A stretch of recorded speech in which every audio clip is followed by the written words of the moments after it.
everyone, welcome back. You're here with Gems VGC. So we are getting ready to embark on our fourth battle in the Pokèsports League. So far we're 3-0. We are featuring our Excadrill is Cake team. So that team is a Scarfell Creamy, a Excadrill obviously, the single strike Urshifu, as well as Gyarados, a Moongus, and finally a Talonflame. So today we are getting ready to play our opponent Pinko VGC. They have an interesting squad of Indeedee, Hat, Porygon 2, Mudsdale, Alolan Marowak, and Urshifu single strike as well. So a pretty hard Trick Room team. We know that we struggle to deny Trick Room against super hard Trick Room teams, but we are going to be in a position, I think, here to set ourselves up well because of our Amoonguss. So I'm going to go ahead and cut 1 sec while I go try and match up with with Pinko, and then we'll be getting the battle rolling from there. And we're back. So it looks like we have matched up with Pinko. We're going to decide this rule set just super quick.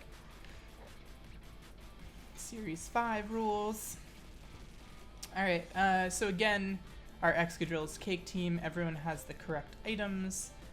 Yep, we are set. And we're going to let the battle begin. So the really good news is if we win this game, then we are actually guaranteed to move on to Top Cut. So if we can go ahead and win this set, we'll be in a really good position. So here we see, oh my gosh, I've been recording the wrong overlay. The overlay is back. Okay, here we go. I'll re-record the intro later. So we know our strategy here. It's the same strategy we do against Trick Room everywhere. And this should be pretty well set for us. Yeah. What we're really looking for in this first game is a couple pieces of information, which is where the sash is, as well as some of the abilities. So, yeah, Excadrill, Urshifu, Gyarados, Amoonguss. I like this. So we can go ahead and do this. So I want to say good luck, have fun to Pinko. Hopefully this is a really fun match. I'm looking forward to it. So, let's see if we can't go ahead and clinch right here. That'd be really nice.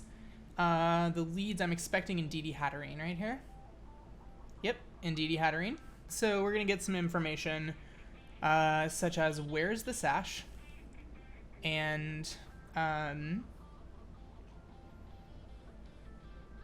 yeah, Mold Breaker, Psychic Surge, no surprises.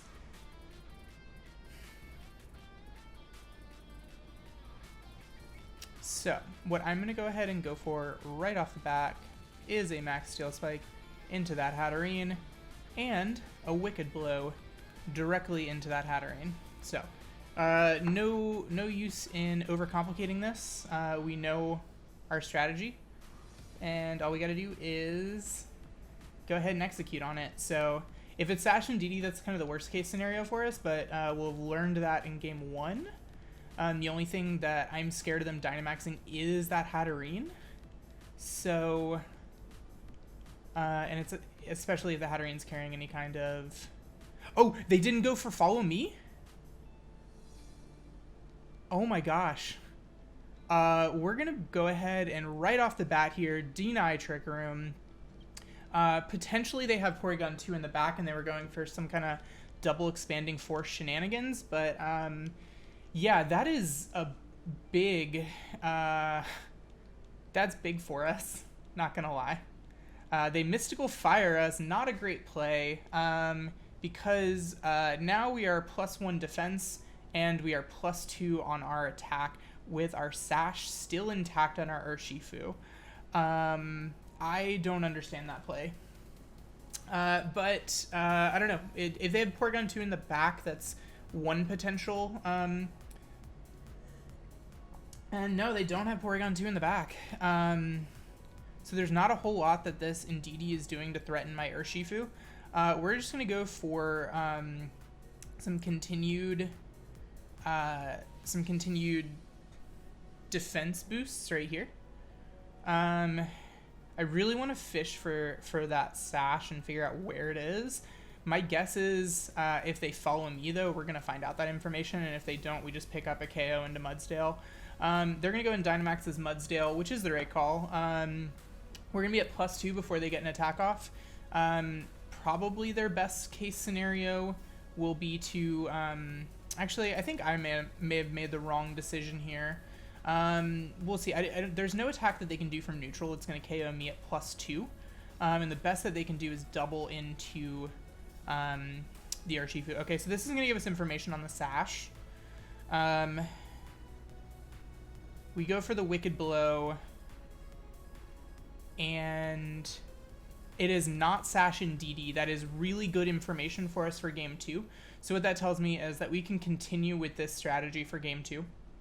We're going to get a Max Steel Spike off here into this Mudsdale, and we're doing like 80% of the damage because of the Weakness Policy proc. We also get a crit there, which, you know, it is nice for us. It was not needed by any means.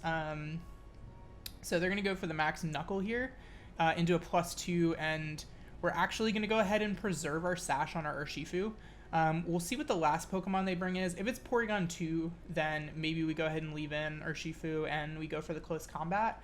But if it's not, then yeah, it's Marowak, actually.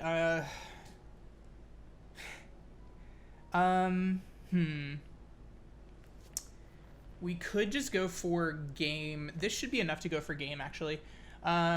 So we can just go ahead and go for another Max Steel Spike into the Mudsdale and a Wicked Blow into the Marowak. They can't protect through it. They should be going down to it. We can maybe scout and get some items.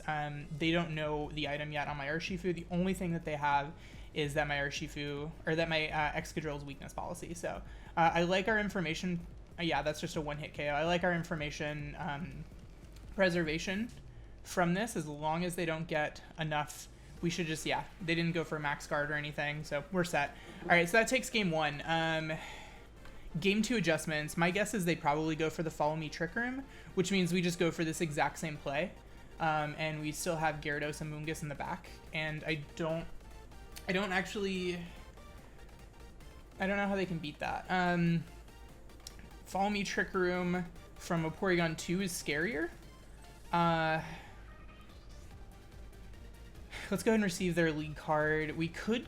So the other thing that I talked about was if it was non-Sash and DD, we could go for a very different game 2. The only thing is that I don't actually think it's bad if we get some Steel Spike, as long as we get Steel Spike boosts into DD Porygon 2. Yeah, let's go and let the battle begin. I'm trying to rethink exactly how I want to go about this this strategy. We didn't necessarily test, but I did theory craft through this matchup because Indeedee Hatterene is so common on the ladder. So if I'm my opponent, I know I can get Trick Room up, which maybe that starts to go a little bit different for them.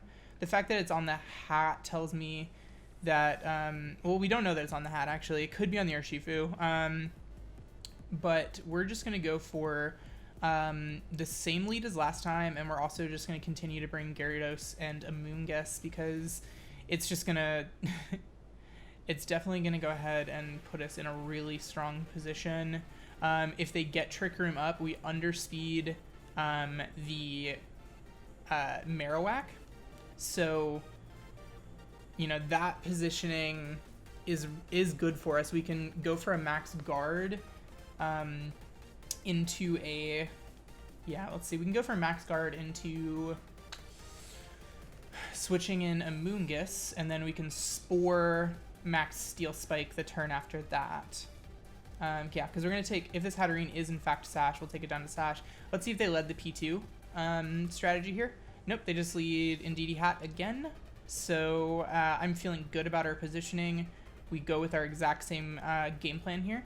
I don't think that they're going to be giving me the +2 boost this turn, but regardless, we'll be able to, if they decide to redirect it away, we will be taking down that Indeedee, and we'll be taking the Hatterene down to Sash. So, yeah, nothing other than a max Steel Spike into Hatterene and a Wicked Blow also into Hatterene. So the redirect, we know that the Wicked Blow will one-shot the Indeedee.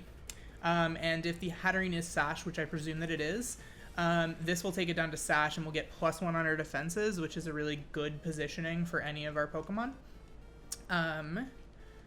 Actually, is it better just switching Gyarados turn 2? No, I don't think so. They go for the Follow Me play, which is the right play. Because this is, they guarantee get Trick Room up here if they're Focus Sash on the Hatterene. We take out the Indeedee, and we presumably take this hat down to Sash. And we didn't see like a Babiri Berry or anything last turn. It is in fact Sash, so here they're gonna go ahead and get Trick Room up. So depending on what they bring in will determine my switches. If it is Mudsdale, then I really like Gyarados.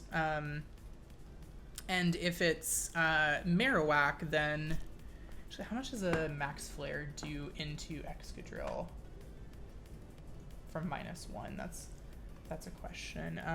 It is Marowak, so I'm gonna pull up the calculator. We're gonna take just 1 second here to go ahead and calculate. Team builder. Nope, not that team. This team. Yeah, we actually don't have enough time, I don't think. Okay, I'm gonna go ahead and Steel Spike into Hatterene, and I'm gonna go ahead and switch into the Amoonguss. If they go for Expanding Force, really good play by my opponent. I think that, yeah, they're gonna go ahead and Dynamax here.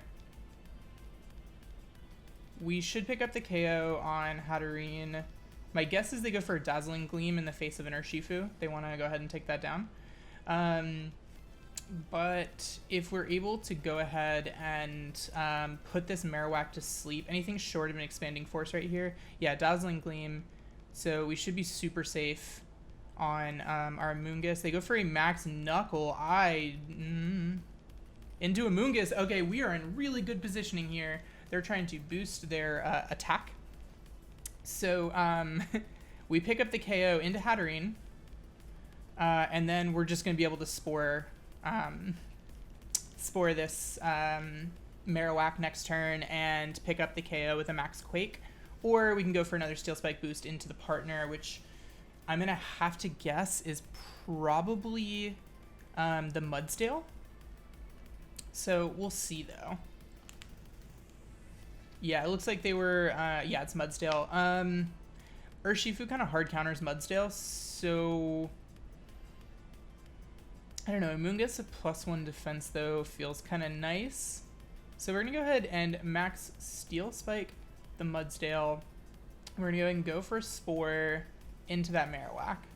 So by putting the Marowak to sleep, this is one of the beauties of the way that this Amoonguss is built. Yeah, you'll get the high horsepower off. That's all that's going to do, though, is proc my weakness policy. It's not going to be enough to KO. Like, I think that maybe they were trying to do that into Max Flare. But, yeah, here we go. Now that Marowak is asleep. And from here, I feel really good about my positioning. My endgame is really clear. I can one-hit KO after Dynamax that Marowak. Once its Dynamax is up, I think a +2 high horsepower is going to actually still do a lot of damage into it. And if it doesn't, our Amoonguss is able to kind of continue. It's at +1, so we do have to remember it's at +1 right now, but we're at +3 in terms of defense. They've taken their guaranteed turn of sleep, so they can, in fact, wake up here. So they're at +1. There's still 2 more turns of Trick Room and 1 more turn of their Dynamax. So the best play here is to go ahead and go for a high horsepower.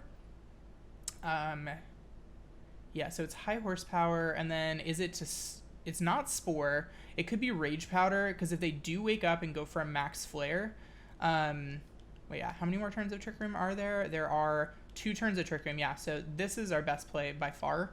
We just Rage Powder high horsepower, so the high horsepower will do a good chunk. So they have the option, they can wake up here. They've only taken, they've already taken their 1 mandatory turn of sleep. They do in fact wake up, so I feel really good about the fact that we went for the Rage Powder.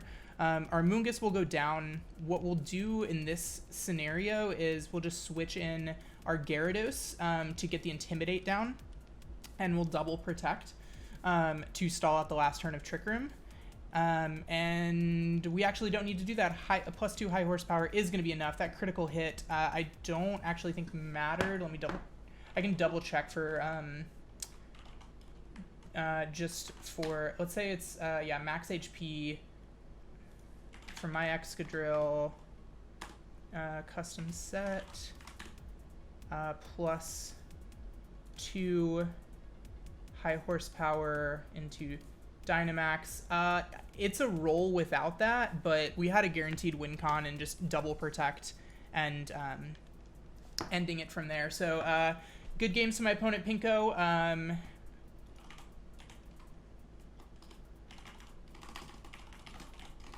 Good games to my opponent Pinko. That was fun. I like your team. Indeed, Hat is a monster, and it requires a lot of really specific preparation, which I think in this case I just was really well prepared for it.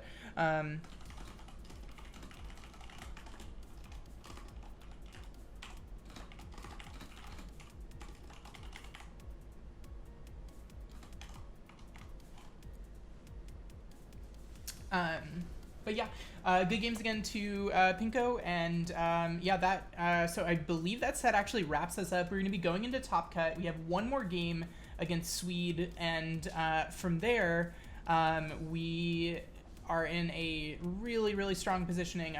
We know exactly who our matchup's going to be, so I'm going to probably start preparation for that today.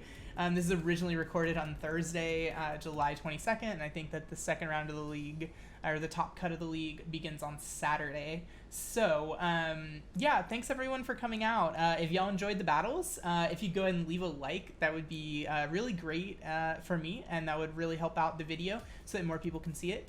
If y'all like the content and want to keep making sure that you get it, go ahead and hit that subscribe button as well. Thanks everyone, and have a great day.